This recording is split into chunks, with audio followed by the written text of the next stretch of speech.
Hi friends, అందరూ బాగుండాలని కోరుకుంటున్నాను. సూటిగా మన వంటల తరపున మీ అందరికీ స్వాగతం. ఇప్పుడు సూటిగా సుత్తి లేకుండా చెప్పేస్తానండి.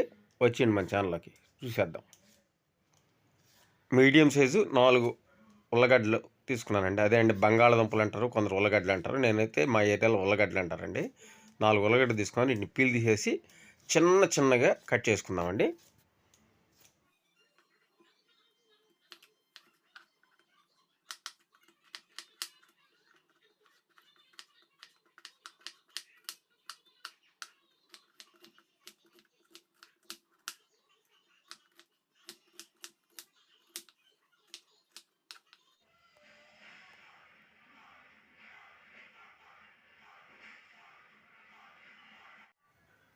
ఇప్పుడు ముందుగా కడాయి పెట్టుకొని ఒక 4 టేబుల్ స్పూన్లు అండి ఆయిల్ వేస్తున్నాను.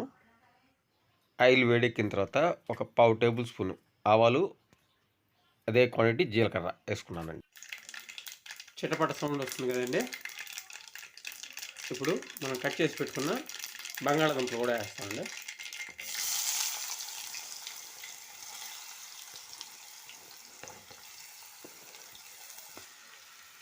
ఇందులో ఒక 1/2 టేబుల్ స్పూను సాల్ట్ వేస్తున్నాను, అంటే త్వరగా ఉడికిపోద్ది కదా అందుకోసం.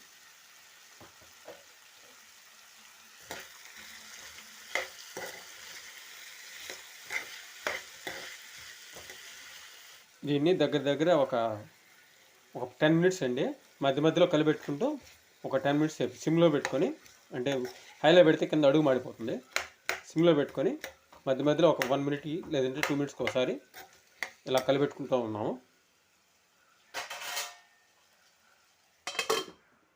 నల్లని కళ్ళతో నాజుకు నడుముతో నన్నాగవే చేస్తేవే, గుండె గాలిలో తేలుతూ ఆరాటలాడుతూ నీ ఒళ్ళో. ఈ ఆంధ్రేయుడు వెజిటేరియన్ చూపిస్తూ మధ్యలో నాన్ వెజ్ చూపిస్తున్నాడు అనుకుంటున్నారా? అవి రెడీగా ఉండే పాపం కాసుకొని నా కోసం రసమే అని తొందరలో పెడతాటి పని పెట్టి మీకు వీడియో పెట్టేస్తాలే. వ్యూవర్స్ అందరూ క్షమించండి, ఇది వీడియో కెమెరాకి ఏమైందంటే ఆవిరి కొట్టడం వల్ల బోజర్ అయిపోయింది. నేను లాస్ట్లో ఎడిటింగ్ చేసేప్పుడు చూసానండి, క్షమించండి. ఇప్పుడు 1/2 టేబుల్ స్పూను పసుపు, ఇది వచ్చి ఎండుమిర్చి ప్లస్ తెల్లగడ్డ, ఈ 2 వేసి పొడి చేసి పెట్టుకున్నానండి. ఇది వచ్చి 1 టేబుల్ స్పూన్ వేస్తున్నాను. ఇది వచ్చి తినే శనగపప్పులు ఉంటాయి కదండి, శనగల పొడి, మనం అన్నంలో వేడి అన్నంలో వేసుకుంటాం కదా, ఇది వచ్చి 1 స్పూన్ వేస్తున్నానండి. దీన్ని మొత్తాన్ని బాగా మిక్స్ చేసుకోండి. ఒక 2 మినిట్స్ అండి సిమ్లోనే, అస్సలు హై అనేది పనికిరాదండి దీనికి. సిమ్మే, హైలో పెడితే కింద అడుగంటిపోద్ది. సిమ్లో పెట్టుకొని మిక్స్ చేసుకోండి. దీన్ని మీరు ఫ్రైగానే టచింగ్కైనా పెట్టుకోవచ్చు, లేదనుకుంటే మీరు అన్నంలోనే కలుపుకొని తినండి. ఎట్లా అయినా పర్లేదండి, చాలా టేస్ట్ ఉంటుంది. ఒకసారి మీరే కామెంట్లో పెట్టండి ఎలా ఉందో టేస్ట్ అని.